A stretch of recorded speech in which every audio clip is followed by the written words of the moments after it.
네, 통합진보당 제19차 공동대표단 회의 시작하겠습니다. 모두 아시고 계시겠지만 지금 3월 15일 0시로 한미 FTA 발효 일자가 지금 알려졌습니다. 어제 한편으로 외교통상부에서 열린 브리핑에서 최석영 교섭대표는 한미 FTA의 대표적인 독소 조항으로 꼽히는 ISD 폐기를 전혀 검토하고 있지 않다고 밝혔습니다. 또한 ISD가 한국의 사법 주권을 침해한다는 데 결코 동의할 수 없다면서 ISD 폐기에 선을 그었습니다. 발효 후 재협상론의 무의미함이 명백히 드러나는 순간이었습니다. 한미 FTA가 이미 발효되었기 때문에 이미 발효될 예정으로 있기 때문에 우리로서는 언제 발효된다면 미국이 다시 재협상에 응할 것인지 기약이 없습니다.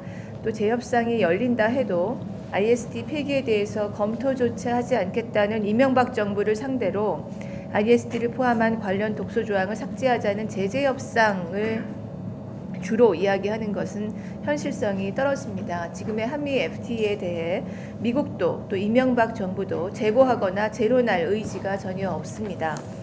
이제 한미 FTA 앞에 남은 것은 폐기뿐입니다. 야권의 입장은 한미 FTA 폐기로 힘있게 모아져야 하고 야권연대 정책 합의에서 이에 대한 입장이 분명히 표명돼야 합니다.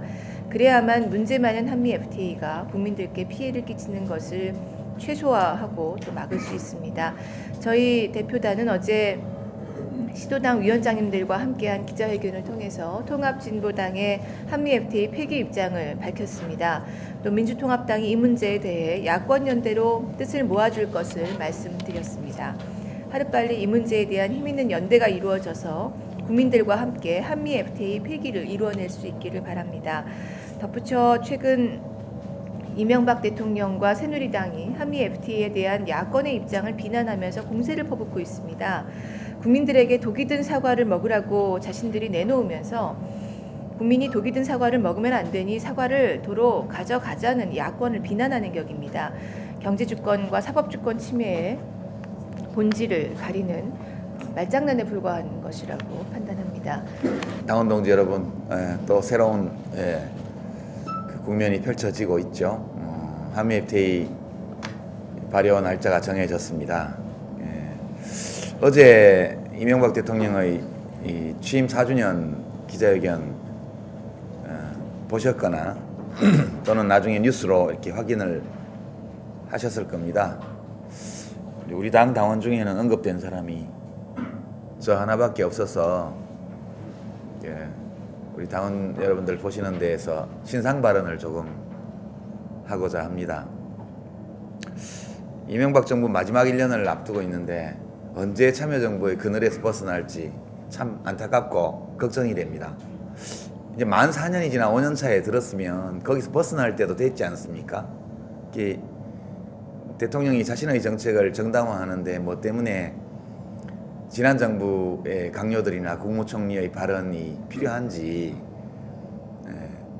그렇게 국회 속기록까지 찾아서 갖다 준 참모들의 정신 상태가 매우 걱정됩니다. 일국의 대통령은 시사평론가가 아니죠.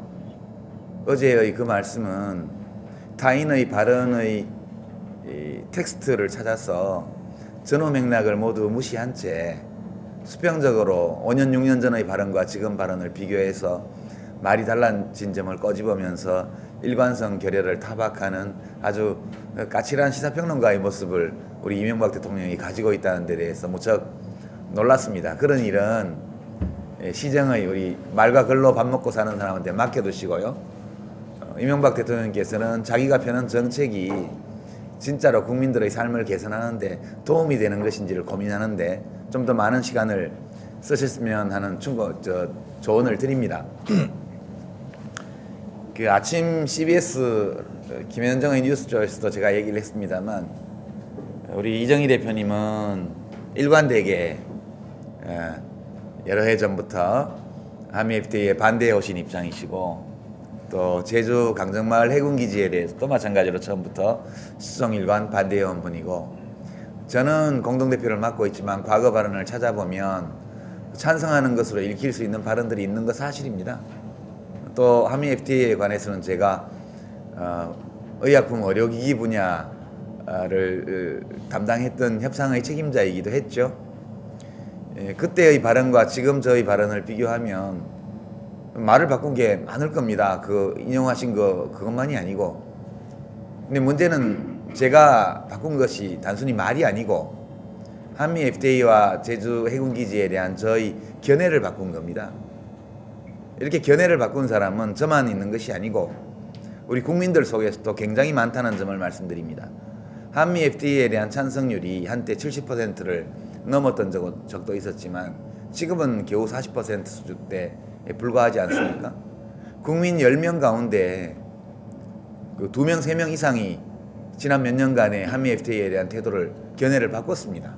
이 바꾼 이유는 그냥 마음이 변해서 또는 자기 자신의 개인적인 이해관계 때문에 바꾼 것이 아니고 2008년, 2009년 미국발 금융위기, 연이은 유럽발 재정위기 이런 것들이 전 세계 경제를 나락 속으로 밀어넣는 것들을 보면서 미국 중심의 신자유주의 세계화가 이제 종착점에 왔고 이제 그런 1980년대 이후 약 30여 년간 국제 경제를 지배했던 그런 신자유주의 이데올로기가 이제 이론적으로도 파산했을 뿐만 아니라 실정적으로도 이제 막다른 골목에 왔다는 것이 명백하게 드러난 시점입니다.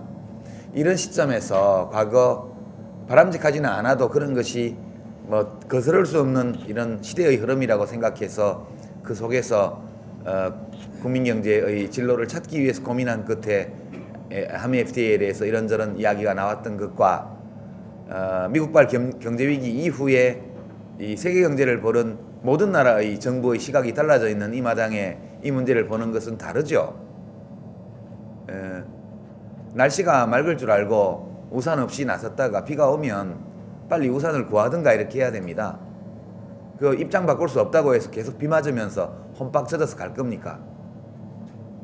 이명박 대통령께서는 야당 정치인들의 발언의 맥락을 잘라서 몇 년 전 발언과 지금 발언에 어떤 표현의 차이가 있는지 이거 찾는데 시간 쓰시지 말고 제발 세계 경제가 지금 어떻게 변하고 있는지 이 신자유주의 미국식 자본주의에 대한 문명 국가들의 정부와 국민들의 태도 변화가 어떠한 것인지 그리고 그런 아무런 규제 없는 자본의 이동과 국제 금융 투기 이런 것들이 이 세계 시민의 삶을 어떻게 위기 속으로 몰아넣고 있는지 이런 것들을 있는 그대로 좀 보면서 내가 하는 것은 국가를 위한 것이고 국민을 위한 것이고 반대하는 사람들의 것은 정치적인 것이다. 이런 식의 독단에서 빨리 벗어나셔서 그렇게 대통령으로서의 직무를 수행하는 것이 대통령 자신을 위해서나 어려움에 처한 국민을 위해서나 더 바람직한 일이다. 이렇게 말씀드리고 우리 통합진보당은 한미 FTA 협정문 24.5조의 규정에 따라서 그 우리가 협정을 종료하는 그런 사안을 보내면 180일 안에 종료되게 되어 있습니다. 그 미국이 그 종료가 싫다면 그 규정에 따라 30일 이내에 협의를 요청해야 되고 협의를 요청하면 협의가 시작되도록 되어 있습니다. 재협상 폐기 이것이 아니고 우리가 폐기 입장을 명확히 가지고 있을 때 비로소 재협상이 될 수도 있다. 그런 말씀을 드리면서 이렇게 폐기 여부에 대한 입장을 명확히 하지 않은 가운데 그냥 재협상만 이야기하는 이런 불철저한 그런 일부 야당 정치인들의 발언 다시 한번 숙고해 주시기를 거듭 요청을 드립니다. 고맙습니다. 속이 시원하시죠? 네, 신상정 공동대표님께서 오늘 함께 하셔야 되는데 시아버님 상을 당하셨습니다. 그래서 지금 장례 중이셔서 같이 하시지 못하십니다. 네, 오늘 심의 의결 안건은 첫 번째로 19대 총선 공동대책본부 인선안 논의의 건, 그리고 두 번째로 19대 총선 비례대표 후보 기탁금 및 총선 특별예산 확정의 건, 세 번째로 19대 총선 공약 발표의 건입니다. 보고사항으로는 첫 번째 진보정책연구원 보고, 두 번째 중앙선거관리위원회 보고, 그리고 세 번째 한미 FTA 저지 특별위원회 보고 이렇게 예정되어 있습니다. 자, 이렇게 의논하시면 되겠죠? 네. 강원 여러분, 이제 목요일인데요. 지금 한미 FTA 폐기에 관한 말씀을 저희 두 대표와 같이 드렸습니다. 25일 4시 저희 총선 후보자들이 함께하는 한미 FTA 폐기 공약 서약식도 있고 또 5시에 각 지역에서 대규모 집회가 있을 예정입니다. 여러분들께서 많이 함께하셔서 통합진보당의 한미 FTA 폐기에 대한 의지를 함께 시민들과 꼭 나눠주실 것을 부탁드립니다. 네, 토요일에 뵙겠습니다.